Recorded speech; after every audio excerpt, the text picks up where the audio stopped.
شروع کرتی ہوں اللہ کے نام سے جو بے انتہا مہربان نہایت رحم فرمانے والا ہے۔ اللہ سبحانہ وتعالیٰ فرماتے ہیں زمانے کی قسم والعصر، زمانے کی قسم، ان الانسان لفی خسر، کہ بے شک ہر انسان یقیناً خسارے میں ہے، نقصان میں ہے، الا الذین آمنوا وعملوا الصالحات، سوائے ان لوگوں کے جو ایمان لائے اور انہوں نے نیک اعمال کیے، وتواصوا بالحق وتواصوا بالصبر، اور انہوں نے ایک دوسرے کو حق کی وصیت کی اور ایک دوسرے کو صبر کی وصیت کی۔ یہاں اللہ سبحانہ تعالی عصر کے وقت کی قسم کھا کر انسان کو اس کے نقصان کا احساس دلاتے ہیں کہ جس طرح دن کا ایک بڑا حصہ گزر جاتا ہے اور عصر دن کا آخری حصہ ہوتا ہے اور وہ بہت تیزی سے گزر جاتا ہے، یہی حال انسان کی زندگی کا ہے کہ دن، ہفتے، مہینے اور سال تیزی سے گزر جاتے ہیں، بالآخر انسان اپنی زندگی کے آخری حصے میں جا پہنچتا ہے اور پھر ایک دن زندگی ختم ہو جاتی ہے۔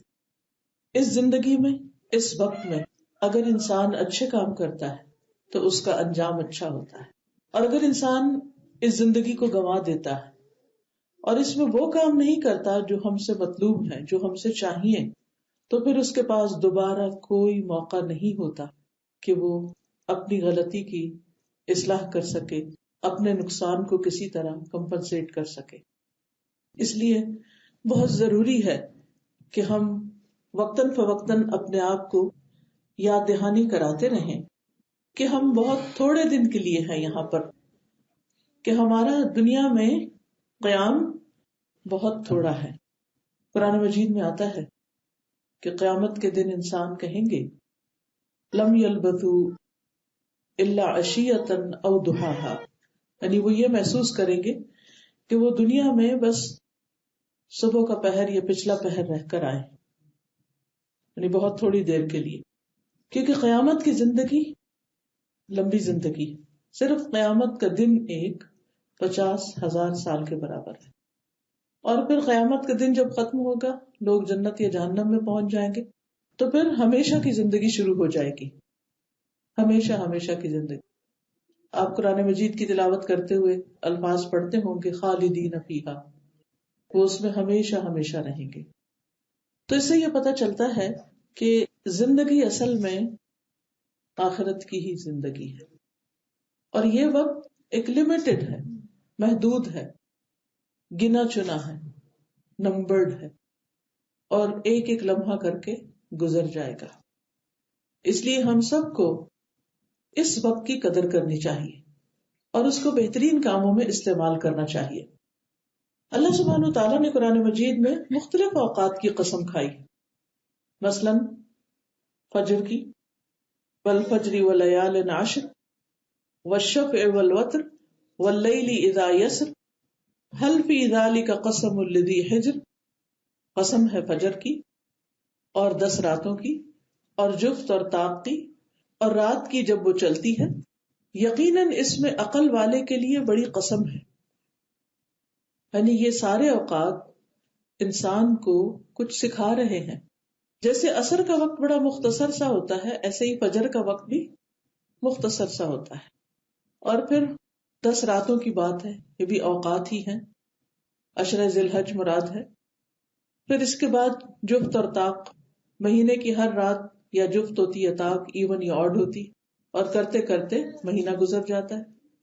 واللیل اذا یسر، اور رات کی قسم جو وہ چلتی ہے، یعنی ختم ہو جاتی ہے، پھر رات کتنی بھی طویل ہو، کتنی بھی اندھیری ہو، لیکن وہ بھی ختم ہو جاتی، دن بھی چلا جاتا ہے عصر کے ساتھ اور رات بھی چلی جاتی ہے فجر کے ساتھ۔ اسی طرح اللہ سبحانہ تعالیٰ نے کائنات کے معاملات میں اوقات مقرر کیے ہیں، رات اور دن کے اوقات مقرر کیے۔ قرآن مجید میں اللہ تعالیٰ فرماتے ہیں اللہ الذی رفع السماوات بغیر عمد ترونها ثم استوى على العرش وسخر الشمس والقمر كل يجري لأجل مسمى يدبر الأمر يفصل الآيات لعلكم بلقاء ربكم توقنون اللہ وہ ہے جس نے آسمانوں کو بلند کیا بغیر ستونوں کے جنہیں تم دیکھتے ہو، پھر وہ عرش پر بلند ہوا، اور اس نے سورج اور چاند کو مسخر کیا، ہر ایک ایک مقرر وقت کے لیے چل رہا ہے. یعنی جیسے انسانوں کی زندگی کا وقت مقرر ہے، اسی طرح سورج چاند کا بھی ایک خاص وقت ہے، ان کی بھی ایک عمر ہے، اور اس کے بعد وہ بھی ختم ہو جائیں گے. وہ ہر کام کی تدبیر کرتا ہے، کھول کھول کر آیات بیان کرتا ہے تاکہ تم اپنے رب کی ملاقات کا یقین کر لو. تو ہماری زندگی کے اختتام پر اور پھر پوری کائنات کے مختلف مخلوقات کے اختتام پر، جیسے سورج چاند کے ختم ہونے پر، ستاروں کے ختم ہونے پر پھر کیا ہوگا؟ اللہ کی ملاقات کا وقت آ جائے گا، اور اس میں حساب تو ہم انسانوں ہی کا ہونا ہے. سورج چاند کا تو کوئی حساب نہیں، ستاروں کا کوئی حساب نہیں، ان سے سوال نہیں کیا جائے گا، ان سے نہیں پوچھا جائے گا کہ انہوں نے کیا کیا، کیونکہ وہ تو اپنی ذمہ داری پوری کر ہی رہے ہیں، وہ تو اپنے کام کرتے ہی چلے جا رہے ہیں. مشکل ہے تو انسان کے ساتھ کہ جس کو اللہ نے عقل، سمجھ، جذبات، خواہشات سب کچھ دی، اور پھر اس کو اختیار بھی دیا کہ وہ اپنی زندگی اور ملنے والی نعمتوں اور وسائل، ریسورسز کو صحیح طور پر اللہ تعالیٰ کی بھیجی ہوئی ہدایت کے مطابق استعمال کرے. اگر وہ اس کے مطابق استعمال کرتا ہے تو وہ ایک کامیاب انسان ہے، اور اگر نہیں کرتا تو وہ ناکام ہو جائے گا. پھر اسی طرح ہر ایک کو اللہ سبحانہ وتعالیٰ نے دنیا میں ایک مقرر وقت دیا ہے. سورۃ ہود میں اللہ تعالیٰ فرماتے ہیں وَأَنِ اسْتَغْفِرُوا رَبَّكُمْ ثُمَّ تُوبُوا إِلَيْهِ يُمَتِّعْكُمْ مَتَاعًا حَسَنًا إِلَىٰ أَجَلٍ مُّسَمًّى وَيُؤْتِ كُلَّ ذِي فَضْلٍ فَضْلَهُ. اور یہ کہ تم لوگ اپنے گناہ اپنے رب سے معاف کرا لو، پھر اس کی طرف متوجہ رہو، وہ تمہیں ایک مقرر وقت تک اچھا سامان زندگی دے گا. یعنی استغفار کا فائدہ ہے، اور ہر زیادہ عمل کرنے والے کو زیادہ ثواب دے گا. وَيُؤْتِ كُلَّ ذِي فَضْلٍ فَضْلَهُ. یعنی ہم سب ایک کمپٹیشن میں ہیں، ہم سب اس دنیا میں جو کچھ بھی دے کر بھیجے گئے ہیں، پھر یہ دیکھا جا رہا ہے کہ ان چیزوں کو کون بہتر طور پر استعمال کرتا ہے، اور سب سے بڑھ کر یہ وقت اور یہ زندگی جس میں ہمیں یہ سب استعمال کرنا ہے. ہم میں سے ہر شخص کو دن کے 24 گھنٹے ملتے ہیں. کچھ لوگ انہیں بہت اچھی طرح اچھے اچھے کاموں میں استعمال کرتے ہیں، اور کچھ لوگ اسی وقت کو ضائع کر دیتے ہیں. عقل مند وہ ہے جو اسے صحیح طریقے سے استعمال کرنا جانتا ہے، بہتر سے بہتر طور پر. یہ بالکل ایسے ہی ہے جیسے ہر روز کوئی ہمارے اکاؤنٹ میں $24 ڈال دے، اور پھر اس کو 24 گھنٹے کا وقت دے کہ یہ اسی کے اندر استعمال کرنے. اگر یہ 24 گھنٹے ختم ہو گئے تو یہ ایکسپائر ہو جائیں گے، اس کے بعد تم ان کو استعمال نہیں کر سکتے. تو آپ دیکھیے کہ بھلے ایک چھوٹی سی رقم ہی کیوں نہ ہو، $24 ہی کی کیوں نہ ہو، بعض اوقات وہ کوپونز ہوتے ہیں نا، تو ان کو ہم کتنا دیکھتے رہتے ہیں کہ ایکسپائر تو نہیں ہو رہے. بعض ایئر لائنز کے مائلز ہوتے ہیں اور ان کے اوپر بھی لمیٹڈ ٹائم ہوتا ہے کہ اتنے عرصے میں آپ استعمال کر لیں ورنہ ایکسپائر ہو جاتے ہیں. تو جس کو نہیں بھی ٹریول کرنا ہو تو کہتے ہیں چلو میں اپنے مائلز استعمال کر لیتا ہوں اور کہیں نہ کہیں چلا جاتا ہوں. تو دنیا کے مال اور چھوٹی چھوٹی چیزوں کے لیے بھی ہم ان کی ڈیٹس یاد رکھتے ہیں، اور ان کے ایکسپائر ہونے پر اور کچھ نہیں تو افسوس ضرور کرتے ہیں کہ ہم نے ضائع کر دیے، مجھے اس کو استعمال کرنا چاہیے تھا. لیکن جب ہم اپنا وقت ضائع کرتے ہیں تو ہمیں اس قسم کا افسوس اور دکھ کم ہی ہوتا ہے کہ مجھے اسے بہتر طور پر استعمال کرنا چاہیے تھا. کیونکہ ہر انسان کی موت کا وقت مقرر ہے، اور موت اسی وقت آنی ہے، نہ اس سے پہلے نہ اس سے بعد. انسان اس کو ٹال نہیں سکتا. خالد بن ولید نے بے شمار جنگوں میں حصہ لیا تھا، لیکن ان کی وفات بستر پر ہوئی تھی، کسی جنگ میں شہید نہیں ہوئے تھے. تو ہر شخص کہاں فوت ہوگا، کب ہوگا، دن، جگہ، وقت، سب کچھ اللہ کو پہلے سے ہی پتا ہے. ما تدری نفس بأی ارض تموت. کسی شخص کو نہیں پتا کہ وہ کس زمین پر مرے گا. جہاں اس کی موت لکھی ہوتی ہے وہاں وہ پہنچ جاتا ہے. قرآن مجید میں اللہ تعالیٰ فرماتے ہیں هو الذی خلقکم من طین ثم قضى اجلا وَأَجَلٌ مُّسَمًّى عِندَهُ ثُمَّ أَنتُمْ تَمْتَرُونَ، وہی ہے جس نے تمہیں مٹی سے پیدا کیا، پھر ایک مدت مقرر کی، اور ایک اور مدت اس کے ہاں مقرر ہے، پھر بھی تم شک کرتے ہو۔ پھر اسی طرح قیامت کے دن کا وقت بھی مقرر ہے، اور وہ بھی اپنے وقت پر آ جائے گی۔ اسی طرح امتوں کا بھی وقت مقرر ہے، وَلِكُلِّ أُمَّةٍ أَجَلٌ فَإِذَا جَاءَ أَجَلُهُمْ، جب ان کا وقت آ جائے گا، لا يستأخرون ساعة ولا يستقدمون، تو نہ وہ ایک گھڑی پیچھے ہوں گے نہ آگے بڑھیں گے۔ اسی طرح اللہ سبحانہ تعالیٰ نے شرعی معاملات میں بھی اوقات مقرر کیے ہیں، مختلف عبادات وغیرہ کی۔ اللہ تعالیٰ نے نماز کو وقت کے ساتھ فرض کیا ہے، فَأَقِیمُوا الصَّلَاةَ إِنَّ الصَّلَاةَ كَانَتْ عَلَى الْمُؤْمِنِينَ كِتَابًا مَوْقُوتًا، اور نماز ادا کرو، بے شک مومنوں پر نماز اس کے مقررہ اوقات کے ساتھ فرض کی گئی ہے۔ تو اس اعتبار سے بھی اس میں کیا حکمت ہے، اللہ تعالیٰ چاہتے تو بس ہمیں صرف اتنا کہہ دیتے بھئی دن میں 5 نمازیں پڑھ لیا کرو، لیکن اوقات مقرر کیے۔ حکمت اس میں یہ سمجھ میں آتی ہے کہ اس طرح انسان اپنے اوقات کو بہتر طور پر تقسیم بھی کر سکتا ہے، اور اس کے ساتھ ساتھ ٹائم کانشیس بھی رہتا ہے۔ اچھا اب کون سا وقت ہو گیا، کتنا وقت ہو گیا، اچھا ظہر کی نماز میں کتنا وقت ہے، عصر میں کتنا وقت ہے، مغرب میں کتنا وقت ہے، اور پھر صبح اٹھنے کے لیے بھی ایک وقت مقرر کرتا ہے۔ اگر یہ اوقات اللہ تعالیٰ کی طرف سے مقرر نہ ہو تو پھر ہم وقت کے ضائع ہونے یا وقت کو صحیح طور پر استعمال کرنے کی بہتر پلاننگ بھی نہیں کر سکتے۔ جو لوگ اپنی دنیا میں کامیابی کے لیے کام کرتے ہیں وہ اپنے اوقات کو اپنے گولز کے مطابق سیٹ کرتے ہیں، کون سا کام کس وقت تک کرنا ہے۔ ہمارے لیے اللہ سبحانہ تعالیٰ نے سیٹ کر دیے کہ ہم اس کے مطابق اپنی پلاننگ کر سکتے ہیں کہ ظہر تک ہمیں کون کون سے کام مکمل کر لینے چاہیے، عصر سے پہلے کیا کچھ ہو جانا چاہیے، مغرب سے پہلے کیا کر لینا چاہیے، عشاء سے پہلے، عشاء کے بعد، اور فجر کے وقت پر پھر فجر کے بعد۔ تو اتنا زبردست ٹائم ٹیبل ہے کہ جس میں انسان اپنے دن کے اوقات کی بہترین تقسیم کر سکتا ہے، اور پھر کانشیس بھی رہتا ہے کہ اچھا اب کیا وقت ہو گیا، اب کیا وقت ہو گیا، اور وہ گھڑی کی سوئی کے ساتھ ساتھ دوڑتا رہتا ہے۔ جیسے گھڑی کی سوئی نہیں رکتی، اسی طرح بندہ مومن بھی اچھے عمل کرنے سے نہیں رکتا۔ پھر اسی طرح ہم دیکھتے ہیں کہ روزوں کے اوقات مقرر ہیں، رمضان میں ہی روزے رکھے جا سکتے ہیں جو فرض روزے ہیں۔ بیماری وغیرہ تو ایکسیپشنل کیس ہے، اس میں رخصت دی گئی ہے، ورنہ اوقات اس کے رمضان ہی کے ہیں۔ پھر اسی طرح زکوٰۃ کا بھی وقت مقرر ہے کہ صاحب استطاعت پر سال گزرنا چاہیے اس مال پر، تب زکوٰۃ فرض ہوتی ہے۔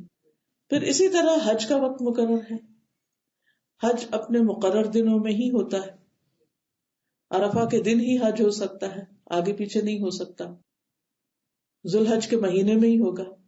قرآن مجید میں آتا ہے الحج اشہر معلومات، حج کے مہینے معلوم ہیں، انہی میں ہی احرام پہنا جا سکتا ہے، انہی میں ہی نیت کی جا سکتی ہے، انہی میں ہی انسان سفر کرتا ہے تو اس کا حج ہوتا ہے۔ پھر اسی طرح کچھ اور کام بھی ہیں، جیسے عورت کی عدت وغیرہ، طلاق یا شوہر کی وفات کے بعد۔ تو یہ سب کچھ ہمیں یہ بتاتا ہے کہ اسلام ہمیں ٹائم کانشیس ہونا سکھاتا ہے، وقت اور گزرتے وقت۔ اور پھر ہر مہینے میں آپ دیکھیے کہ جیسے فرض روزے تو رمضان میں ہی ہیں، لیکن ہر مہینے میں ایام بیت کے روزے، جس میں 13، 14، 15 کا روزہ ہے۔ جو لوگ اللہ سے محبت کرتے ہیں اور اپنی عبادات کا خیال کرتے ہیں وہ ان دنوں کے بارے میں بھی کانشیس رہتے ہیں۔ پھر اسی طرح جمعے کا دن ان کے لیے بڑا اہم ہوتا ہے، اس کے لیے بھی وہ اہتمام کرتے ہیں۔ تو اور بھی کچھ چیزیں آپ غور کریں گے تو دیکھیں گے کہ ہمارے دین کی طرف سے ہمارے لیے اوقات کے ساتھ باندھ دی گئی ہیں۔ لیکن بات یہ ہے کہ ہماری ساری زندگی اوور آل بہت ہی قیمتی ہے، اور یہ وقت ہمارے لیے ایک امتحان کا ذریعہ بھی ہے، یہ زندگی، یہ عمر۔ قرآن مجید میں اللہ تعالیٰ فرماتے ہیں الذی خلق الموت والحیات لیبلوکم ایکم احسن عملا وہو العزیز الغفور، وہ ذات جس نے موت اور زندگی کو پیدا کیا تاکہ تمہیں آزمائے کہ تم میں سے اچھے عمل کون کرتا ہے۔ گویا ہم سب کی آزمائش امتحان کیا ہو رہا ہے کہ ہم اپنے اس وقت کو کیسے گزارتے ہیں جس کا نام زندگی ہے. یعنی ہم اپنی زندگی کو کس طریقے پر گزارتے ہیں اور وقت کو کیسے استعمال کرتے ہیں. ہمیں جو عمر ملی ہے وہ ہم سب کے لیے ایک امتحان ہے. قرآن مجید میں سورۃ فاطر آیت 37 میں اللہ تعالیٰ فرماتے ہیں اولم نعمرکم ما یتذکر فیہ من تذکر وجاءکم النذیر فذوقوا فما للظالمین من نصیر. اور کیا ہم نے تمہیں اتنی عمر نہیں دی کہ اس میں جو نصیحت حاصل کرنا چاہتا حاصل کر لیتا اور تمہارے پاس خاص ڈرانے والا بھی آیا، پس چکھو کہ ظالموں کا کوئی مددگار نہیں. تو اس سے یہ پتہ چلتا ہے کہ اللہ تعالیٰ ہمیں جو زندگی دیتا ہے اور پھر عقل، شعور، سمجھ اور دین کی سمجھ خاص طور پر، تو پھر بار بار ہمیں مختلف طرح سے جو ریمائنڈرز ملتے رہتے ہیں ہمیں ان سے سبق حاصل کرنا چاہیے. یہ ریمائنڈرز دو طرح کے ہوتے ہیں. ایک تو کتاب و سنت کے ذریعے ہمیں ریمائنڈرز ملتے ہیں، جب ہم قرآن پڑھتے ہیں، سمجھ کر پڑھتے ہیں، ایسی دینی مجالس میں شریک ہوتے ہیں تو وہاں سے ہمیں کچھ یاد دہانیاں کرائی جاتی. اور ایک ایسے ریمائنڈرز ہوتے ہیں کہ جو شرعی احکام کی شکل میں نہیں ہوتے، بلکہ ہماری زندگی میں کچھ واقعات، حادثات، معاملات، کچھ چیزیں ایسی پیش آتی ہیں کہ جس سے انسان کو سبق ملتا رہتا ہے. اور اگر انسان کی نگاہ عبرت کی نگاہ ہو تو وہ بہت کچھ سیکھ کر بہت کچھ کر سکتا ہے. مثلاً خاندان میں کسی عزیز پیارے کی وفات ہو جانا، یہ ایک بہت بڑا ریمائنڈر ہوتا ہے. کس بات کا؟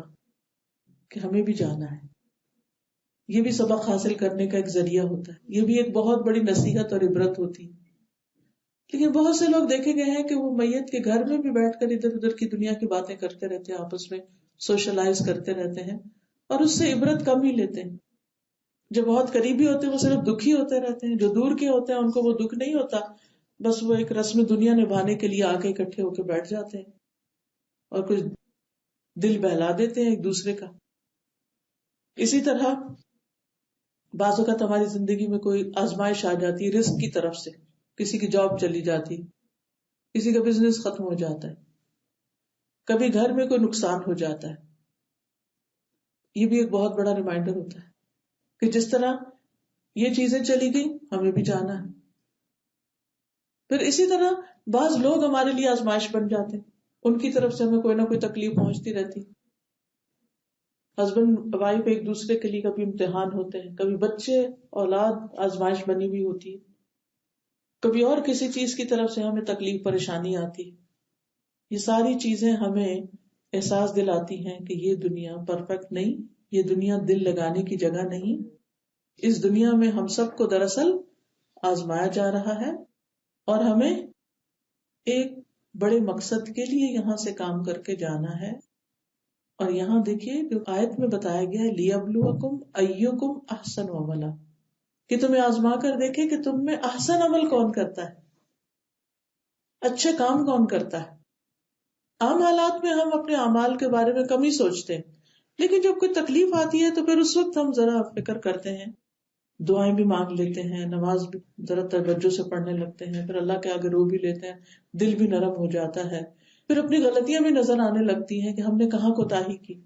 مثلاً اگر اولاد بگڑتی ہے تو ہمیں احساس ہوتا ہے کہ ہم نے غفلت کی ہے، ان سے ہم نے ان کا حق ادا نہیں کیا، ہم نے دنیا کو ان کی پرائرٹی بنائے رکھا، ہم نے ان کو دین کی تعلیم نہیں دی کیونکہ وہ خود ہماری بھی پرائرٹی نہیں تھی یا خود ہمارے لیے دلچسپی کی چیز نہیں تھی. تو یہ جو مختلف حالات اور واقعات اور چیزیں ہماری زندگی میں پیش آتی ہیں، یہ بھی دراصل ہمارے لیے ایک بہت بڑی وارننگ ہوتی ہے، ایک بہت بڑی رہنمائی ہوتی ہے، ایک بہت بڑا سبق ہوتی ہے. اور یہ جو انسان کی عمر بڑھتی جاتی ہے تجربات زیادہ ہوتے چلے جاتے ہیں. تو اللہ تعالیٰ فرماتے ہیں کیا ہم نے تمہیں اتنی عمر نہیں دی کہ اس میں جو نصیحت حاصل کرنا چاہتا حاصل کر لیتا. یعنی کسی نہ کسی واقعے سے، کسی نہ کسی آیت سے، کسی نہ کسی طریقے سے وہ ضرور اپنے آپ کو سنوار لیتا. نبی صلی اللہ علیہ وسلم نے فرمایا اللہ تعالیٰ اس بندے کا عذر پورا کر دیتے ہیں جسے اللہ نے 60 سال تک زندگی عطا فرمائی. اللہ اس کا عذر پورا کر دیتے ہیں، اللہ اس کا عذر پورا کر دیتے ہیں. اس کے پاس پھر قیامت کے دن کوئی بہانہ نہیں رہے گا کہ میں اپنی اصلاح کا وقت نہیں پا سکا. اب دیکھیے کہ جب انسان بچہ ہوتا ہے تو اتنی سمجھ نہیں ہوتی، بہت سی غلطیاں کر دیتا ہے ناسمجھی میں. جب جوان ہوتا ہے تو وہ اپنی زندگی کو بہتر کرنے کی تیاری کا وقت ہوتا ہے. انسان پڑھ رہا ہے، کام کر رہا ہے، کچھ بنا رہا ہے، پھر شادی کر رہا ہے، پھر گھر بنا رہا ہے، پھر بچے ہو گئے، مصروفیت مصروفیت مصروفیت. پھر ایک وقت ایسا آتا ہے 50-60 سال کی عمر میں کہ جب بچے جوان ہو چکے ہوتے ہیں، وہ اپنے گھروں کے ہو چکے ہوتے ہیں، اور انسان ریٹائرمنٹ کی ایج کو پہنچ جاتا ہے. پھر اس کے پاس بہت وقت ہوتا ہے. اور یہ وقت کس لیے اللہ تعالیٰ دیتا ہے؟ تاکہ انسان اب تو سنبھل جائے، اب تو کچھ کر لے. وہ پچھلی زندگی میں جو اس نے عبادت وغیرہ کچھ نہیں کی، اب تو کر لے.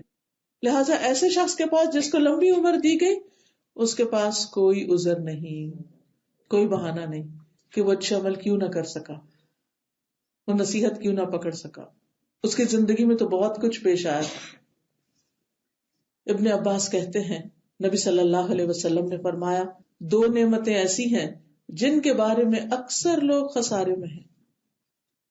نعمتان مغبون فیہما کثیر من الناس، اور وہ کیا ہیں؟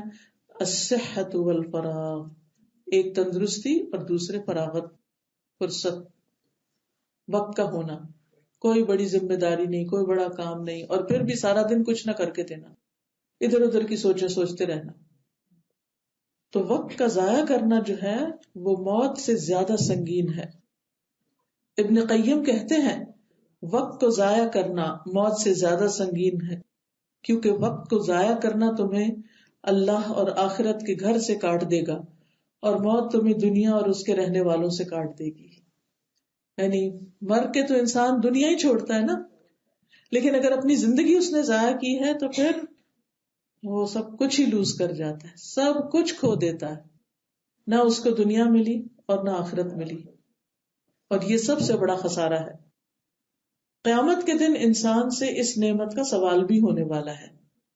سنن ترمذی کی روایت ہے، رسول اللہ صلی اللہ علیہ وسلم نے فرمایا قیامت کے دن کسی شخص کے قدم اس وقت تک ہٹ نہ سکیں گے یہاں تک کہ اس سے اس کی عمر کے بارے میں سوال ہوگا کہ اس نے کس چیز میں اسے صرف کیا.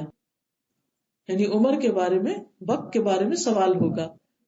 اپنے حاصل کردہ علم پر عمل کتنا کیا، مال کہاں سے کمایا، کہاں خرچ کیا، اور اپنے جسم کو کس چیز میں گلایا، اپنے آپ سے کیا کام لیتے رہے، آنکھیں کہاں لگائیں، کان کہاں لگائے، زبان کہاں چلائی، دماغ میں کیا سوچتے رہے، دل میں کیا خواہشات پالتے رہے، اس کا تزکیہ کیا یا نہیں کیا. یہ قیامت کے دن ان چیزوں کے بارے میں سوال ہوگا. اور اسی طرح تمہاری بھاگ دوڑ ہر وقت کن کاموں میں رہی، کس چیز میں تھکے. ٹھیک ہے انسان کی ضروریات ہوتی ہیں، اور اپنی ضروریات پوری کرنے کے لیے اسے دنیا کے کام کاج کرنے پڑتے ہیں، جاب کرنی ہے، گھر کا کام کرنا ہے، اور بہت سے کام. لیکن ان سب کاموں میں سے اللہ کی عبادت کے لیے وقت نکالنا، اللہ سبحانہ و تعالی کے دین کو سیکھنا بھی نہایت ضروری ہے.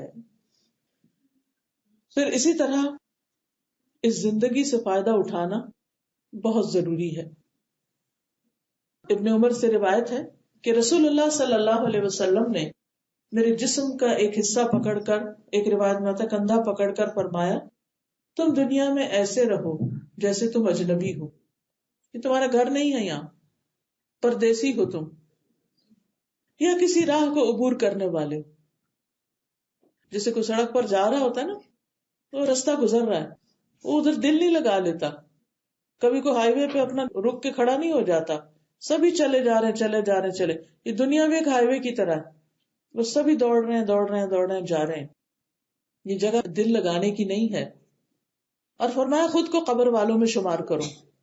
یعنی اس وقت انسان کو بڑا ہی احساس ہوتا ہے کہ بس وہ قید ہو گیا نا. قبر کیا ہے دراصل دیکھا جائے تو قید خانے سے بھی زیادہ بڑی قید ہے.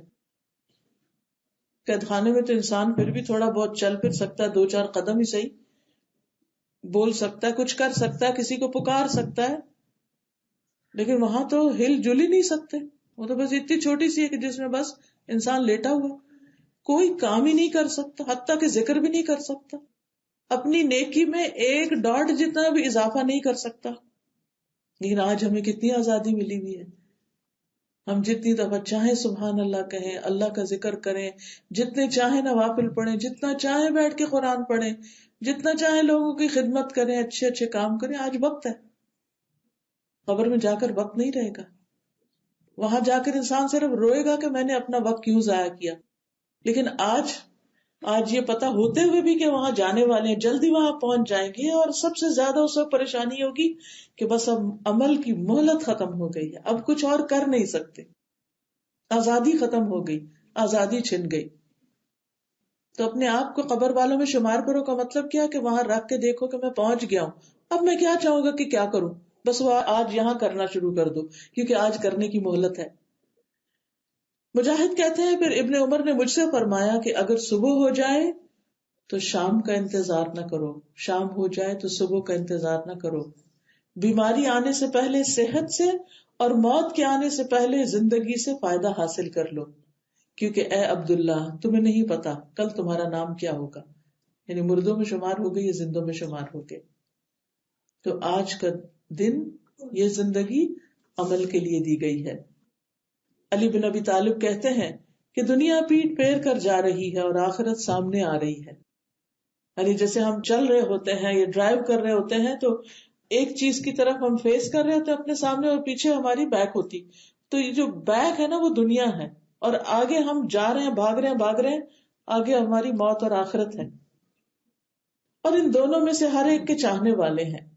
بس تم آخرت کے چاہنے والے بنو، دنیا کے چاہنے والے نہ بنو، کیونکہ آج تو عمل کا موقع ہے اور حساب نہیں. کل حساب ہوگا اور عمل کا موقع نہیں رہے گا، وہاں جا کر پھر کچھ نہ کر سکو گے. پھر عمل اس سے پہلے کہ عمل کا وقت نہ رہے. سورۃ المنافقون میں اللہ تعالیٰ فرماتے ہیں وَأَنفِقُوا مِمَّا رَزَقْنَاكُم مِّن قَبْلِ أَن يَأْتِيَ أَحَدَكُمُ الْمَوْتُ فَيَقُولَ رَبِّ لَوْلَا أَخَّرْتَنِي إِلَىٰ أَجَلٍ قَرِيبٍ فَأَصَّدَّقَ وَأَكُن مِّنَ الصَّالِحِينَ. اللہ تعالیٰ فرماتے ہیں اور اس میں سے خرچ کرو جو ہم نے تمہیں دیا ہے، اس سے پہلے کہ تم میں سے کسی کو موت آ جائے. خرچ کر لو. پھر وہ کہے اے میرے رب، تو نے مجھے قریبی مدت تک مہلت کیوں نہ دی کہ میں صدقہ کرتا اور نیک لوگوں میں سے ہو جاتا. اللہ تھوڑا ٹائم اور مل جاتا، کیونکہ جب موت آ جاتی ہے تو پھر کسی کو بھی ایک منٹ بھی آگے نہیں دیا جاتا کہ کوئی وصیت کر لے. اور آپ دیکھیں کہ ہم سب کے علم میں ہیں کئی لوگوں کی موتیں اچانک ہوئی، ہمیں نہیں پتا کہ کس وقت ہمارا سانس بند ہو جائے. تو جتنے بھی منصوبے ہم نے بنائے ہوئے، جو بھی ہمارے پلان پروگرام ہے، سب دھرے کے دھرے رہ جائیں. اس لیے نیکی کا جو کام کرنے کا ہم سوچیں تو بس اس کو پھر کر ہی ڈالیں. قیامت کے دن انسان کی حسرت ہی یہی ہوگی، یقول یا لیتنی قدمت لحیاتی. انسان کہے گا کاش میں نے اپنی اس زندگی کے لیے کچھ آگے بھیجا ہوتا، کچھ کر کے آتا. سورۃ فاطر میں آتا ہے کہ لوگ کہیں گے ربنا اخرجنا نعمل صالحا غیر الذی کنا نعمل. اے ہمارے رب ہمیں اس جہنم سے نکال لے، ہم نیک عمل کریں گے اس کے خلاف جو ہم کیا کرتے تھے. یعنی پہلے ہم نے اپنا وقت ضائع کیا غلط کاموں میں، اب اگر ایک دفعہ دنیا میں جائے تو ہم اچھے کام کر کے آئیں گے. لیکن اللہ سبحانہ وتعالیٰ انہیں مہلت نہیں دیں گے، کیونکہ جب تم دوبارہ جاؤ گے تو پھر بھول جاؤ گے یہی کچھ کرو گے جو پہلے. کیا تمہارے پاس پہلے ڈرانے والا نہیں آیا تھا؟ تمہیں بتایا گیا تھا لیکن تم نے مان کے نہیں دی بات. ایسا نہیں کہ اللہ نے حجت تمام نہیں کی، اللہ نے لوگوں کو بتایا نہیں، اللہ نے خبردار کر دیا. یہ اب ہم پر ہے کہ ہم اپنے وقت سے کتنا فائدہ اٹھاتے ہیں.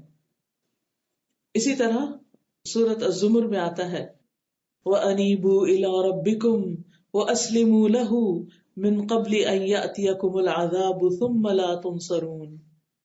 اور اپنے رب کی طرف پلٹ آؤ اور اس کے فرما بردار بن جاؤ اس سے پہلے کہ تم پر عذاب آ جائے، پھر تمہاری مدد نہ کی جائے گی. اور سب سے اچھی بات کی پیروی کرو جو تمہارے رب کی طرف سے تم پر نازل کی گئی ہے، اس سے پہلے کہ تم پر اچانک عذاب آ جائے اور تم سوچتے بھی نہ ہو، تمہیں یاد بھی نہ ہو. ایسا نہ ہو کہ کوئی شخص کہے ہائے افسوس اس کوتاہی پر جو میں نے اللہ کی جناب میں کی، اور بے شک میں تو مذاق کرنے والوں میں سے تھا. یا کہے اگر اللہ واقعی مجھے ہدایت دیتا تو میں ضرور متقین میں سے ہوتا. یا کہے جب وہ عذاب دیکھے کاش واقعی میرے لیے ایک بار لوٹنا ہو تو میں نیک عمل کرنے والوں میں شامل ہو جاؤں. لیکن اس وقت انسان کے پاس پھر کوئی پلٹنے کا چانس ہی نہیں. وہ جتنا مرضی کہتا رہے کہ ایک بار واپس بھیج دیں کہ میں اچھے کام کر کے آؤں گا، لیکن اب کوئی چانس نہیں. مگر آج ہمارے پاس وقت ہے، آج ہم اللہ کی طرف پلٹ سکتے ہیں، آج ہم ان کاموں کو کر سکتے ہیں جن کے کرنے کا اس نے ہمیں حکم بھی دیا اور طاقت بھی دی، کیونکہ ہمیں اپنی اس زندگی کے لیے اس دنیا میں ہی کمانا ہے. یہ کمائی کا وقت ہے. آپ دیکھیے کہ جو کمائی کے وقت میں کمائی نہ کرے، جو جاب کے وقت میں جاب نہ کرے، تو اس کے ہاتھ کچھ نہیں آتا. سورۃ الحشر میں اللہ تعالیٰ فرماتے ہیں یا ایھا الذین آمنوا اتقوا اللہ ولتنظر نفس ما قدمت لغد واتقوا اللہ ان اللہ خبیر بما تعملون. اے ایمان والو، اللہ سے ڈرو اور ہر ایک کو یہ دیکھنا چاہیے کہ اس نے کل کے لیے کیا سامان تیار کیا. ہم یہ تو دیکھتے رہتے ہیں کہ ہمارے آج کے لیے ہمارے پاس کیا ہے، یعنی دنیا کے لیے کیا ہے. ہر چیز کے بارے میں، خاص طور پہ آپ دیکھیں ویکینڈ میں ہم دیکھتے ہیں گروسری میں کیا لانے والا ہے اور کیا کام کرنے والا ہے، ایک ایک چیز کا بندوبست کرتے رہتے ہیں. لیکن ہم نے آخرت کے لیے کیا کیا؟ ہمارا مال ہم جب دنیا میں اپنے اوپر انویسٹ کرتے ہیں، خرچ کرتے ہیں، گھر پہ کرتے ہیں، تو ہمیں بڑی خوشی ہوتی ہے کہ اچھا کام لگ گیا. اپنی صحت پر لگا لیا، اپنے خوراک پہ لگایا، اپنے گھر کو اپڈیٹ کرنے میں اپنے آرام کے لیے لگایا، فرنیچر تبدیل کیا، کارپیٹ تبدیل کیے اور جو کچھ دل چاہا بنایا. لیکن اس کے مقابلے میں وہ گھر جہاں ہمیشہ ہمیں رہنا ہے، وہاں کے لیے ہم کتنا خرچ کرتے ہیں، صدقہ کتنا کرتے ہیں، اللہ کی راہ میں کیا دیتے ہیں. تو اللہ تعالیٰ ہمیں نصیحت فرما رہے ہیں کہ ہر شخص دیکھے کہ اس نے کل کے لیے کیا کیا ہے، اور اللہ سے ڈرتے رہو. جو کچھ تم کرتے ہو یقیناً اللہ اس سے پوری طرح باخبر ہے، تمہارے سارے اعمال کو خوب جانتا ہے. وما هذه الحياة الدنيا إلا لهو ولعب وإن الدار الآخرة لهي الحيوان لو كانوا يعلمون. اور دنیا کی یہ زندگی نہیں مگر ایک دل لگی اور کھیل، اور بے شک آخرت کا گھر یقیناً وہی اصل زندگی ہے. وہ ہے زندگی. جب زندگی شروع ہوگی، کاش وہ جانتے ہوتے، کاش لوگوں کو یہ بات سمجھ آ جائے، یہ زندگی نہیں، یہ تو کام کا وقت ہے. زندگی تو وہ ہے، انجوائے کرنے کا وقت تو وہ ہے، لیکن وہی خوش قسمت انجوائے کر سکیں گے جو آج اس کے لیے تیاری کر رہے ہیں، اس کے لیے کام کر رہے ہیں. تو ہم سب کے لیے لازم ہے کہ ہم اپنے گھر کی یعنی اس منزل کی تیاری کرتے رہیں. برائے ابن عازب کہتے ہیں کہ ایک دفعہ ہم حضور صلی اللہ علیہ وسلم کے ساتھ کہیں جا رہے تھے کہ آپ کی نظر کچھ لوگوں پر پڑ گئی. آپ نے پوچھا یہ لوگ جمع کیوں ہیں؟ بتایا گیا کہ قبر کھود رہے ہیں. آپ نے دیکھو کہ قبرستان کے پاس سے گزرے تو لوگوں کا ایک جمگٹا ہوتا ہے وہاں. رسول اللہ صلی اللہ علیہ وسلم تیزی سے آگے بڑھے اور اپنے ساتھیوں سے آگے نکل گئے، یہاں تک کہ قبر کے قریب پہنچ گئے اور اس پر جھک گئے. تو جو حدیث روایت کرتے ہیں وہ کہتے ہیں میں بھی یہ دیکھنے کے لیے کہ آپ کیا کرتے ہیں تیزی سے آگے نکل گیا. رسول اللہ صلی اللہ علیہ وسلم وہاں جا کر رو رہے تھے، یہاں تک کہ آپ کے آنسو سے مٹی گیلی ہو گئی. پھر ہماری طرف توجہ کر کے فرمایا اے میرے بھائیو، اس دن کے لیے تیاری کرو، اس گڑھے میں آنے کے لیے تیاری کرو. وہاں کوئی روشنی نہیں ہوگی، اپنے اعمال کی روشنی ہوگی، یا پھر اپنے اعمال کی خرابیوں کی سزا ہوگی. جیسے حدیث میں آتا ہے نا کہ نبی صلی اللہ علیہ وسلم میں قبرستان سے گزرے تو 2 قبریں تھی وہاں. آپ نے فرمایا کہ ان دونوں کو عذاب ہو رہا ہے، اور بڑی بات پہ نہیں، کچھ چھوٹے ہی اعمال تھے جن کی وجہ سے. ان میں سے ایک پیشاب کے چھینٹوں سے نہیں بچتا تھا، دوسرا چغل خور تھا، چغلیاں کرتا تھا، غیبت، بیک بائٹنگ، ادھر کی بات ادھر، ادھر کی ادھر. اور خاص طور پر آپ دیکھیے کہ ہمارے گھروں کے اندر جو مسئلے مسائل ہوتے ہیں نا، ان سے تو ہم صبر کر ہی نہیں پاتے کہ ہم کسی کی بات نہ کریں، ضرور شکایتیں لگاتے ہیں ادھر سے ادھر، اور اس کی وجہ سے اپنے عمل بھی برباد کرتے ہیں اور دوسروں کے بھی. افسوس یہ کہ ہمارے خاندانوں میں جیسے ساس بہو کا جھگڑا ہے، ہسبینڈ وائف کے بیچ میں نہیں بنتی، پھر وہ اپنے اپنے خاندان میں یا بچوں میں پارٹی بنا لیتے ہیں، لڑکی اپنے ماں باپ کو بتا رہی ہے، لڑکا اپنے پیرنٹس کو انوالو کر لیتا ہے، اور لڑائیاں اور جھگڑے اور فساد، اور انہی میں ادھر نماز پڑھ لی اور اس سے زیادہ غیبتیں کر لی اور وہ جو کیا کمایا وہ سب ضائع کر دیا. مسئلہ اصل یہ ہے کہ انسان اس گھر کو سامنے نہیں رکھتا اور صبر نہیں کرتا. کبھی انسان کو یہ نا کہ میں نے اس کی خاطر، دیکھیے ہم جو بھی اور کام کرتے ہیں ہم صبر کر کے ہی کرتے ہیں. جو آپ میں سے خواتین جاب کرتی ہیں، بعض اوقات 8-8 گھنٹے گھر سے باہر ہوتی ہیں، تو آسان تھوڑی ہوتا ہے، کیونکہ عورت کی فطرت میں نہیں ہے نا، نیچر میں نہیں ہے گھر سے باہر رہنا زیادہ دیر. اسے گھر میں ہی سکون ملتا ہے، لیکن مجبوری کے مارے کام کرتی. جب کرتی ہے تو صبر کر کے ہی کرتی ہے نا، اپنے آپ کو تکلیف میں مبتلا کر کے. یہ مجبوری ہے، بچوں کی تعلیم ہے اور خرچے ہیں، قرضے ہیں، کام تو کرنا ہے، تو وہ صبر تو کرتے ہیں نا. اسی طرح آخرت کے لیے بھی کہ بھئی مجبوری ہے نا، قبر میں جانا ہے، اس کے لیے صبر کرنا ہی کرنا ہے. مجھے یہ باتیں نہیں کرنی، مجھے اس میں خاموشی اختیار کرنی، اپنے آپ کو کسی اور اچھے کام میں لگانا ہے، ان جھگڑوں میں نہیں پڑنا. تو بہرحال تیاری کرنے والا ہی اصل عقل مند ہے. ابن عمر کہتے ہیں کہ میں رسول اللہ صلی اللہ علیہ وسلم کے ساتھ تھا. ایک انصاری صحابی آئے، انہوں نے نبی صلی اللہ علیہ وسلم کو سلام کیا، پھر کہا اللہ کے رسول کون سے مومن افضل ہیں؟ آپ نے فرمایا جن کے اخلاق زیادہ اچھے ہیں. انہوں نے کہا کون سے مومن زیادہ عقل مند ہے؟ آپ نے فرمایا جو موت کو زیادہ یاد کرتے ہیں وہ عقل مند ہے، جو اپنی موت کو نہ بھولے اور اس کے بعد کے مراحل کے لیے زیادہ اچھی طرح تیاری کرتے ہیں، یہی عقل مند ہے. تو ہم سب کو اس بارے میں سوچنا چاہیے کہ ہم اپنے وقت کو کس طرح بہترین طریقے پر استعمال کریں، تاکہ جب ہم دنیا سے رخصت ہو تو نفس مطمئن نہ ہو. موت کے وقت فرشتہ آئے، روشن چہرے والا آئے، سلام کرے، خوشبو والا کفن لائے اور یا ایتھا النفس المطمئنہ کہہ کے جان نکالے کہ اے نفس مطمئنہ. لیکن یہ نفس مطمئنہ تبھی ہوگا جب ہم وہ کام کریں گے جو اللہ کی رضا کے ہوں گے، اپنی زندگی کو اللہ کی خاطر ڈھالیں گے، اللہ کی فرما برداری کے کام کریں گے.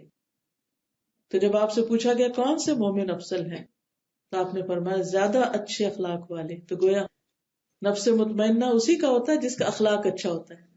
کوئی اسے کچھ کہہ بھی جائے تو وہ بدتمیزی اور بد اخلاقی نہیں کرتا، کیونکہ سب سے بھاری نیکی جو ہے نا میزان میں وہ اچھا اخلاق ہے، اور وہ اخلاق جو اللہ کے لیے کیا ہو، کہ کوئی کچھ کہہ جائے تو اللہ کے لیے معاف کر دے انسان اور کسی کے ساتھ زیادتی نہ کرے.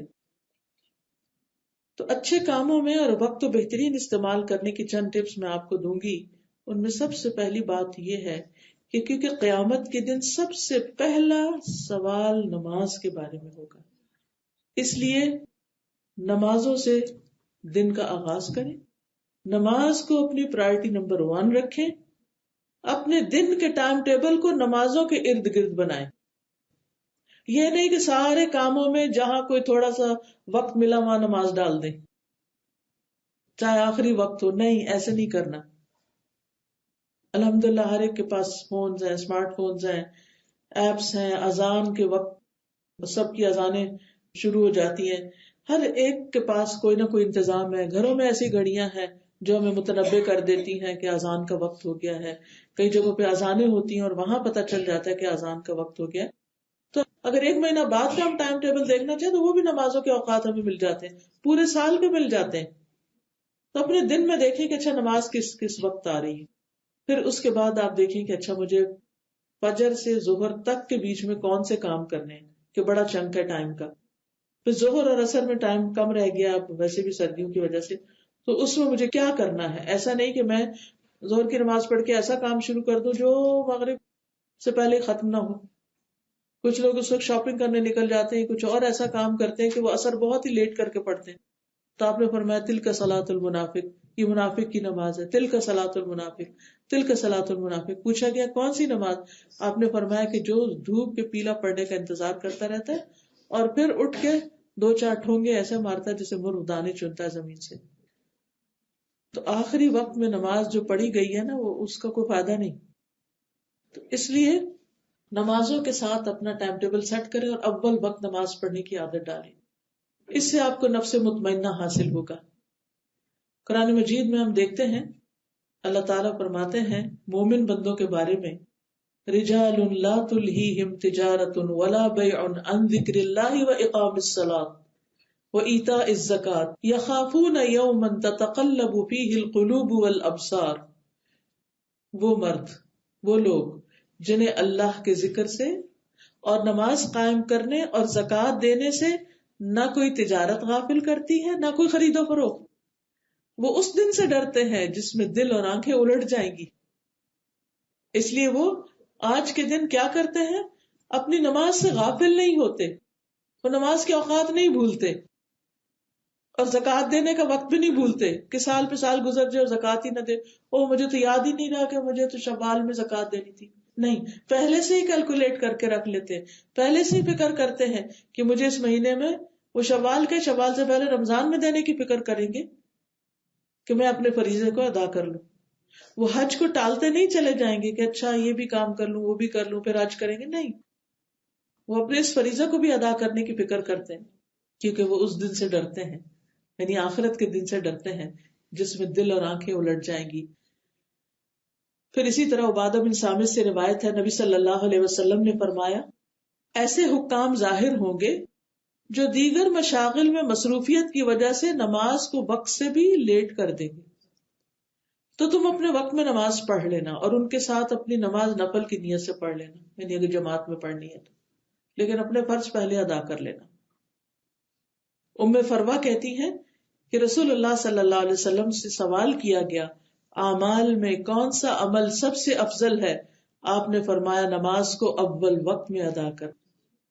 ادھر اذان ہو اور ادھر فکر کرے کہ نماز ادا ہو جائے.